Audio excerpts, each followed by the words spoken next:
everyone, I'm so excited for today's video. It's part one of a two-part series where I show you how to make really quick and simple quilts to make that are perfect to donate.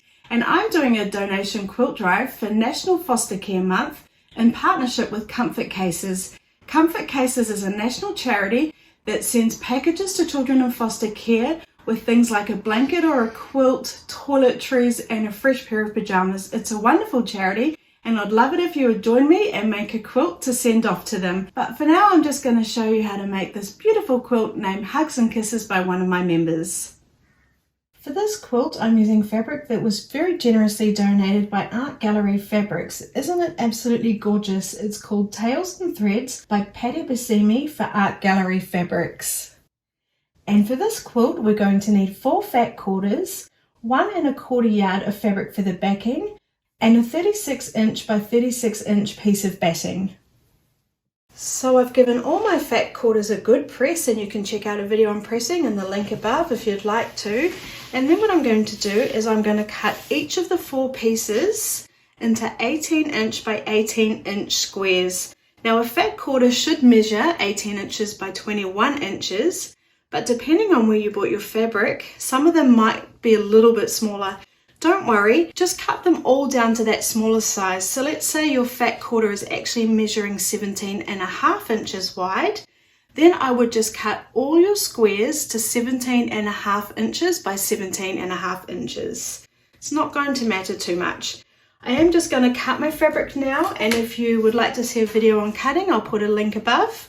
But for now, I'm just going to cut all my pieces into 18" squares.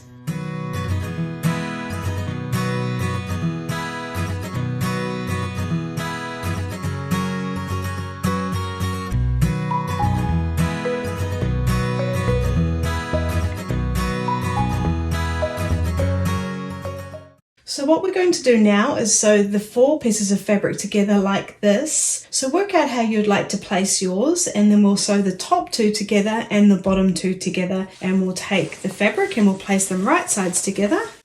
We'll take these edges and I'm going to line them up on the sides, the top and the edge here, and pin. So I like to do the top and the bottom first, lining up the edge at the top, edge on the side, and pinning. And then I'll come along and put a few more in the middle. You can use as little or as many as you'd like, it's just a personal preference.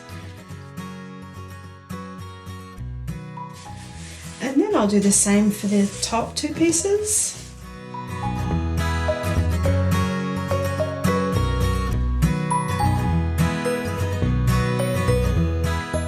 So now we'll sew both these pieces. So now we're just going to sew along this edge, and I have checked that my sewing machine is stitching nicely. I've got my 1/4 inch foot on. I'm using Orifil thread. My bobbin is wound, it's nice and full, and I'm stitching at stitch length 2. I'm not going to worry about a back stitch. I'm just going to sew right from the edge all the way down to the bottom.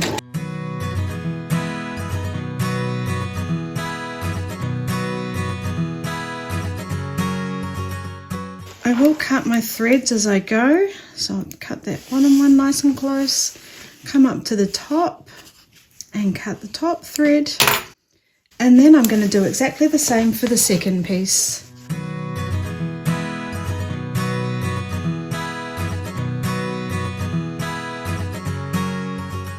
Now we're going to give both pieces a quick press. So I'm just going to set the stitches. And as the name suggests, it just helps set the stitches and makes the block lay flatter. And I've got this fancy new iron from Eliso. Thank you, Eliso, for sending me that. So I'm just going to open this up, and I'm going to press mine to the dark side. The trick is we need to press one way and one the other. So I'm going to press this one to the dark side. Give it a finger press. Make sure there's no creases in there. And press. And then what I'll do is I'll pop this over here to this side.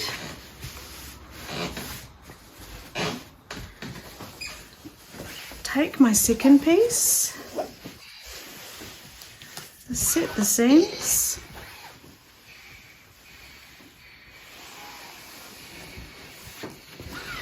and now remembering how you want to sew them together, I know that I actually want to sew mine together that way. So I've pressed these seams up, so I want to press these seams down so that we can nest them. So just making sure it's all sitting nicely under there, giving it a finger press and then pressing. Okay, now we're ready for the next step. So now putting them back in the order that we want to sew them in, I'm going to sew these two pieces together. So I'm going to place them right sides together. And then I'm going to find that seam that we can nest. So remember I said to iron one way and one the other. Well, this is why that comes in handy, because now we're going to nest them. We've got one seam coming around and going that way, one coming around and going this way. We're going to push them up next to each other, which is called nesting the seams. And when it's sitting nicely in place, I'm going to pop a pin in. You can pop one pin in or two pins in, whatever you prefer. And then what I'm going to do is I'm going to come along to the beginning corners again. I'm going to line up this edge and the top edge, and when I'm happy I'm going to pop a pin in. Then I'm going to come to the middle and pop a pin in there, and you can put as many pins as you'd like in. I think that's fine. And then I'm going to come down to the bottom, line up all those edges, pop another pin in, find the middle, make sure it's all lining up nicely, pop a pin in. Like I said, you can put more in if you'd like. And now let's sew that seam.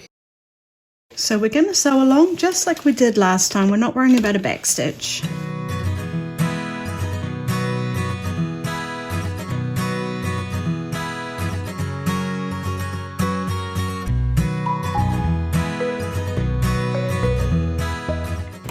And now we're going to press again. So along the whole piece, we'll set the stitches again.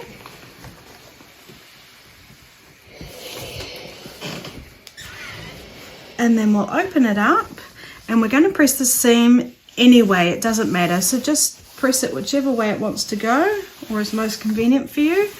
Just going to give it a finger press to get any of the creases out, and then I'll press.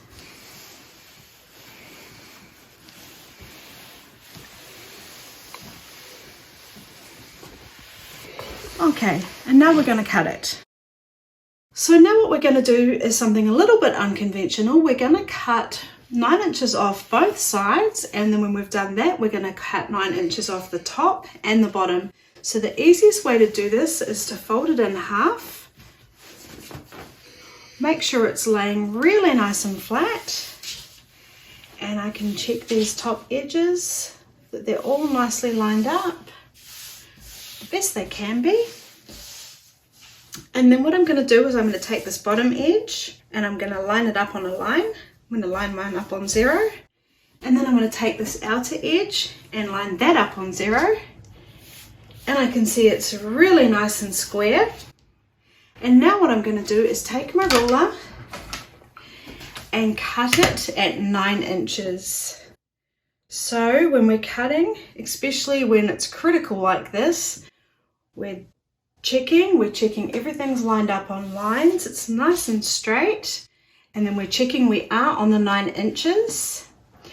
And then I'm going to line my ruler up on 9 inches at the top and at the bottom, and I'll double check, I'll triple check.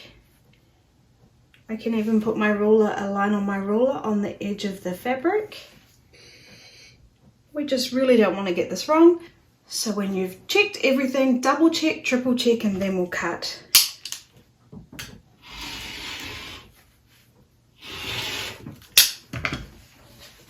And we'll pop this aside. And then I'm just going to spin it around and do exactly the same thing on the other side. So I'm bringing the edges in. I'm on my 0, nice straight line there. My edge is here on the 0, it's nice and square. I'm going to measure 9 on my mat again. Remembering I'm starting on 0, so I'll bring my ruler edge up to 9, checking I'm on the 9 at the bottom and at the top. And then I'll just check everything a couple of times, double check it, triple check it, and once you're sure it's all looking good, we'll cut.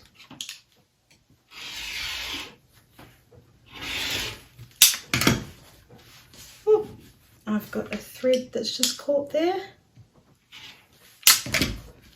and then popping that aside. And now what we're going to do is open it up, and we're going to do exactly the same for both sides.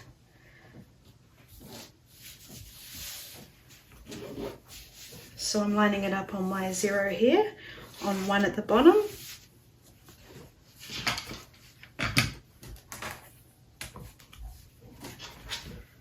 And cutting at 9 inches, double checking, triple checking, and once I'm happy I'll cut.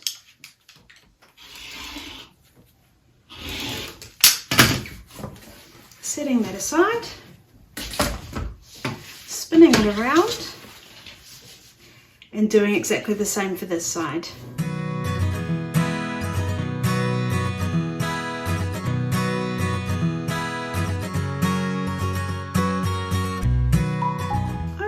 And once we've finished cutting, we're going to put it all back together like a puzzle and sew them together. So now what I'm going to do is I'm going to take the 2 smaller pieces that we just cut, and I'm going to put them on top of the fabrics that they match. So the gold flowers on top of the gold flowers, and the mice on top of the mice, the pink fabric on top of the pink, and the blue on top of the blue. And now what I'm going to do is I'm going to take this bottom piece and I'm going to bring it up and put it at the top, but I'm just going to rotate it around. So now we've got the mice on this side and the golden flowers on this side. Then what I'm going to do is take the second piece and do exactly the same, except I'm going to take it down to the bottom, but then I'm going to rotate it around. And now what we're going to do is sew those pieces together in that order. So I'm just going to bring this down and face them right sides together. I'm just going to pop a pin in loosely or roughly, and we can fix that up when we get to it. Open it up. I'll just bring this down, and I'll pop a pin in this one just so we know what order we're sewing them in.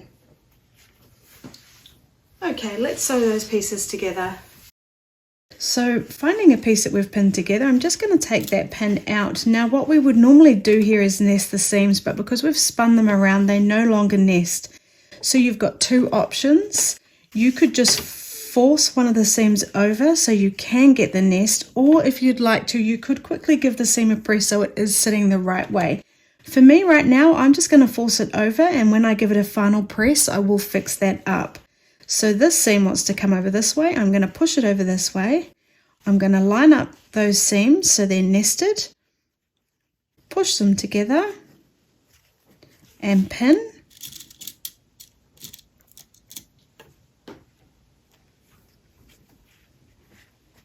Remembering to make sure these edges are also lined up.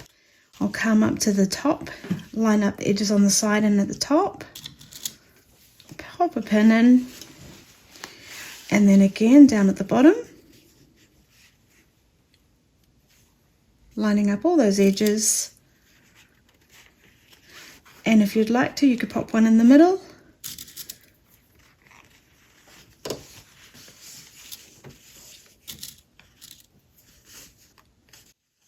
And now we'll just sew that seam like we've sewn all the others. We're not going to worry about a back stitch.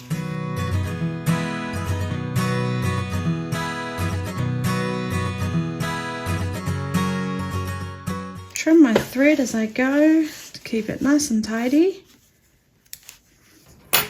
And then I'm going to find the second lot that I pinned together roughly. And I'm going to do exactly the same.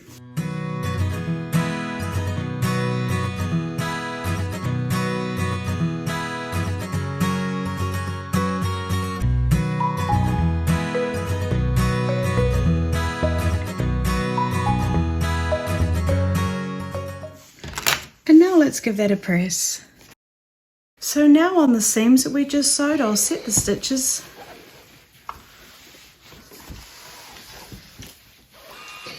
And then I'll open it up, and you can see this is where I did force that seam over. So I will just give that a quick press to go the other way now. It's not ideal.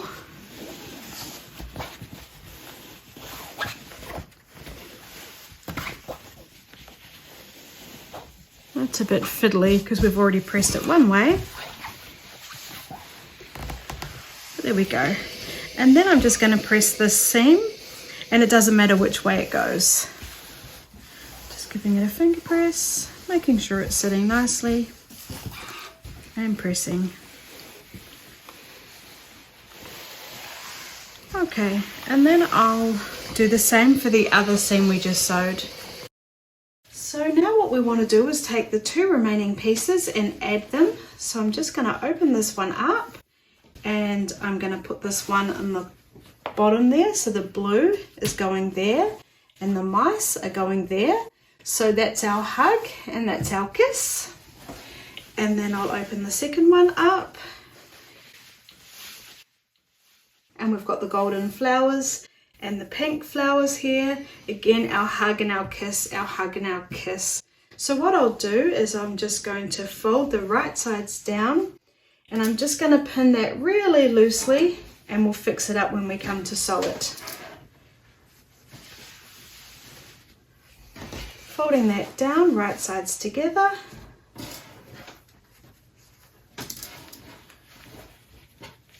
Okay, let's sew those last two seams. So just taking one of those sides, I'm just going to take the pins out that I put in loosely, and then I'm going to find where those seams nest again, and we're going to start at that point. So I'm just going to nest those seams, and this time they do nest. Lining up the edges at the top as well, popping a pin in,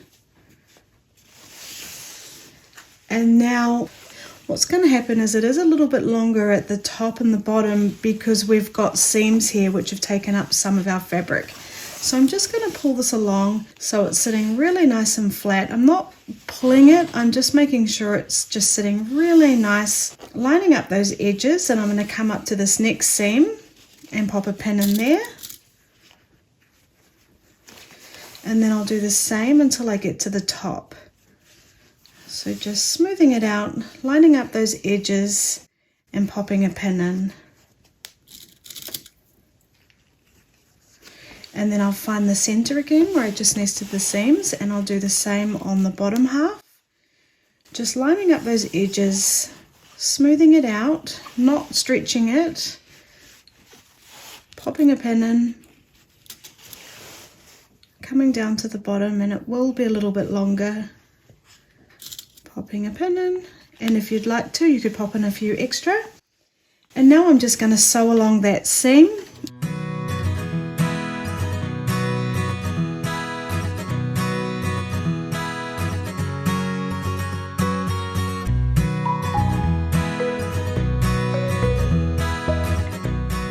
Okay, and now I'm going to do exactly the same on the other side. So remember, we're starting off in the middle, nesting those seams.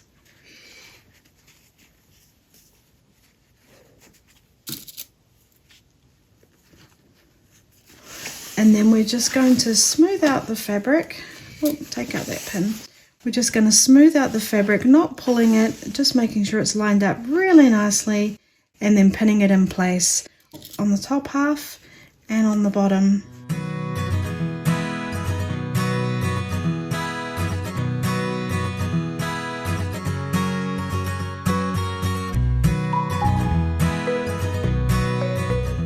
Okay, let's give that a press. So now I'm just going to set the stitches and then open it up and press the seams. It doesn't matter which way they get pressed. So I'm just going to finger press them so they're sitting really nicely and give them a press.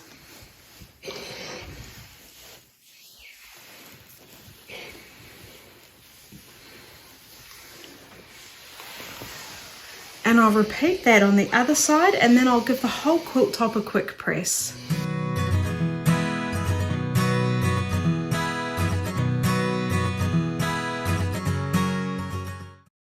So the last thing we have to do to finish our quilt top is just cut these edges off. They're just a little bit longer than the rest of it, and that's because we don't have these seams here in the middle. So all I'm going to do is take my ruler, line it up on the edge of my quilt, line up this edge on a line on my ruler, and double check it, triple check it, and when I'm happy, just trim that little bit of excess off. And then I'll just spin it around and do that for all 4 sides.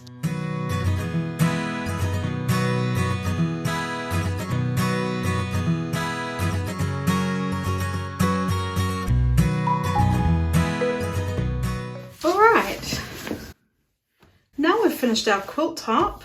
Let's quilt it and bind it, and we're going to do that in one step, and I'm going to show you how to do that really nice and quickly. So now we're going to sandwich and baste our quilt, and that just means we're going to get the 3 layers, the backing, the batting and the quilt top, and we're going to put pins in it to secure it for quilting. So what I've done is I've given my backing a good press, and I've got the right side of the fabric facing down, and then I'm just going to use masking tape or painter's tape, depending on where you are in the world, to secure it to my work top. Now it needs to be tight and a little taut, but we don't want it stretched. We just want it to be really nice and smooth, so we don't have any little wrinkles and what have you when we're quilting. And we can come along and fix it if we think it's not tight enough or it's too tight. So I'll just start in the corners, making sure it's smoothed out.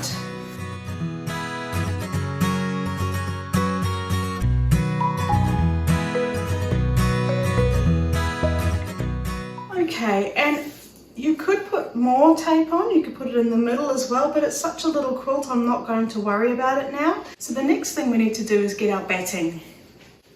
Okay, so I'm just going to put my batting on top, and I want it in the middle.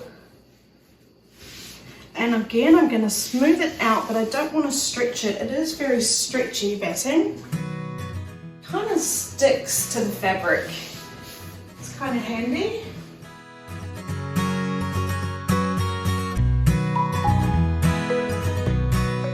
Okay, and once you're happy that the batting's sitting all nice and smooth, then we can get our quilt top. And then we pop our quilt top on top. Now I have given this a press as well. And we just want to make sure that with the backing, we have at least 2 inches clearance all the way around, because remember the backing is going to be our binding. So I'll just smooth that out.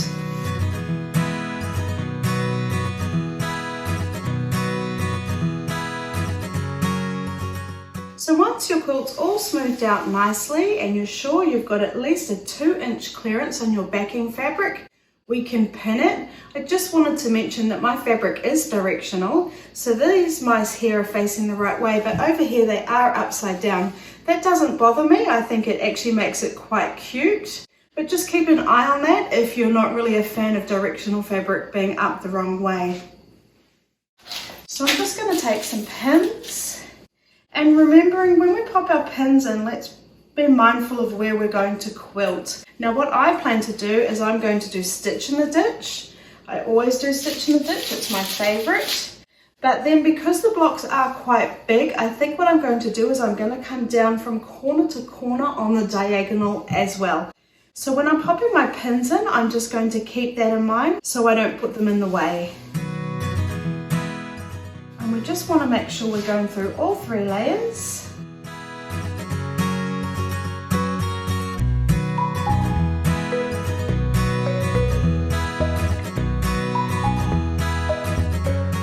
So now I've finished putting all my pins in, and don't forget we can move them around if they do get in the way. So I'll do my stitch in the ditch, and then any that are in my way when I'm doing the diagonal, I will just move them. And one last thing, I did forget to say when we were cutting off the edges for the larger pieces, make sure it's square. I just assumed it would be because mine is, but just double check that before you get to this part. So now let's quilt.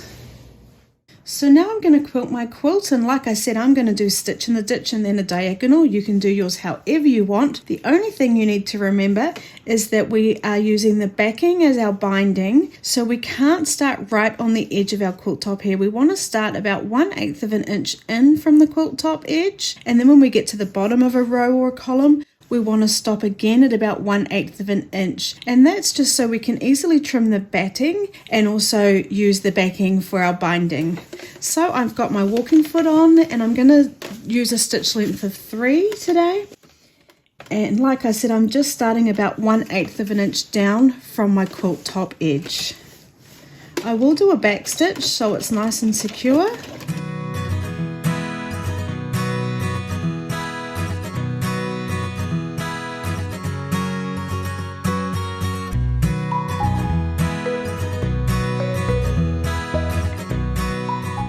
Okay, so I'm just coming down to my bottom and I'm just stopping before I get to that edge. I will do a back stitch. And I did forget to mention that I do like to start in quilting in the middle of my quilt and then move out towards the edges. And as I'm cutting the thread, I'll just cut it nicely as I go so it's not a big job at the end. So now I'm just going to carry on and do all my stitch in the ditches. Then I'm going to check my pins aren't in the way and do my diagonals. I'll probably mark it with a bit of chalk to help me get those diagonals nice and straight. So once you've finished quilting your quilt, we just need to get rid of this excess batting. So there's 2 ways to do it. We can take the backing and fold it right back and make sure it's completely out of the way, and then just use our ruler and our rotary cutter and cut it off. It's a little bit scary, or it takes a little bit longer. You might want to use scissors. So we just put it right up next to the edge of the quilt and trim it off. And what you can do is before every cut is just make sure you're not about to cut your backing.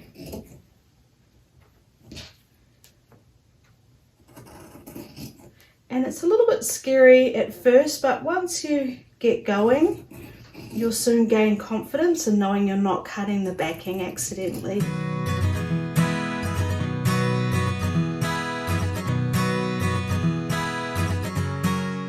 Okay, so that's the first side done. I did forget to mention that I did give my quilt a press because it does tend to get quite wrinkled when you're quilting it. So just give it a press so you're making sure that it's all sitting really nicely.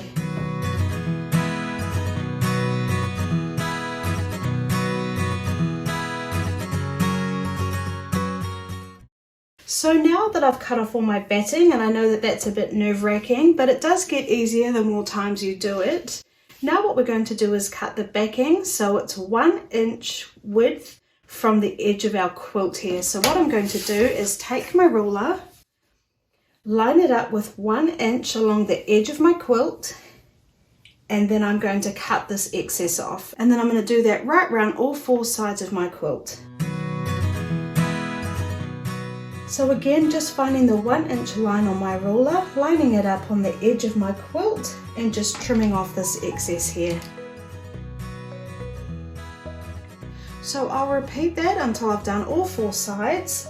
And what you can do is once you've already cut one side is you can line up the edge of your ruler at the bottom on the edge of the quilt as well. And that's just to make sure it's nice and square.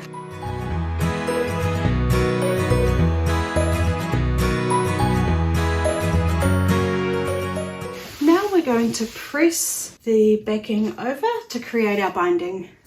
So now what we're going to do is take this outer edge of the backing and fold it up so it meets the edge of our quilt, and then I'll just give it a finger press and we press it.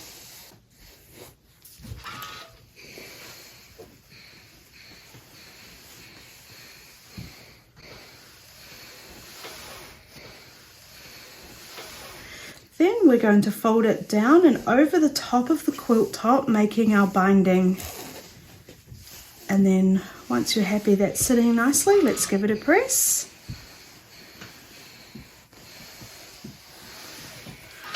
And you can pop some pins in just to keep it in place as we're going around. So for the corners, all we're doing is making sure it's all folded over nicely. Then we're taking this folded edge and bringing it up and folding it over to line up with the quilt edge here. So just folding it over, and then I'll give that a press, being careful of my fingers.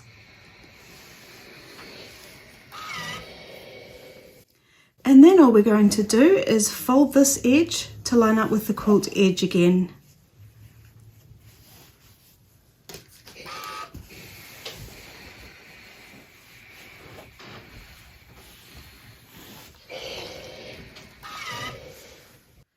Then I'm going to take it and fold it over again, and that's creating our really nice mitered corner. So I'm just folding it up and over, making sure it's sitting nicely, and then I'll press.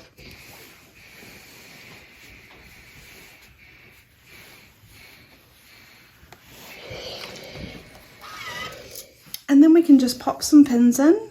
So it's going to stay how we want it for when we sew it down.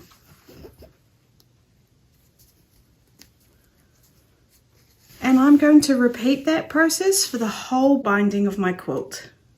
So now I'm just going to start anywhere, and what we want to do is we just want to stitch close to the edge, maybe about 1/8 of an inch off the edge, just to secure the binding down. I've got my walking foot on still, and I've worked out the best position for my needle to do that. You might want to have a play first before you do this step. I'm stitching at stitch length 2.5, and I will just do a back stitch, and then I'll carry on around until I've done the whole quilt. And when I come up to the corner, I'm just going to keep the pin there just to keep it in place. Or rather, I'm going to take that out and just hold it down with my fingers, and I'm going to come right up to the corner. Come right to the bit where I can see it V's. I'm going to leave my needle down, lift my foot up, turn it around, put my foot down, and then just carry on. And now I'll just keep going until I get to the next corner, and then I'll carry on until I've attached the binding to the whole quilt.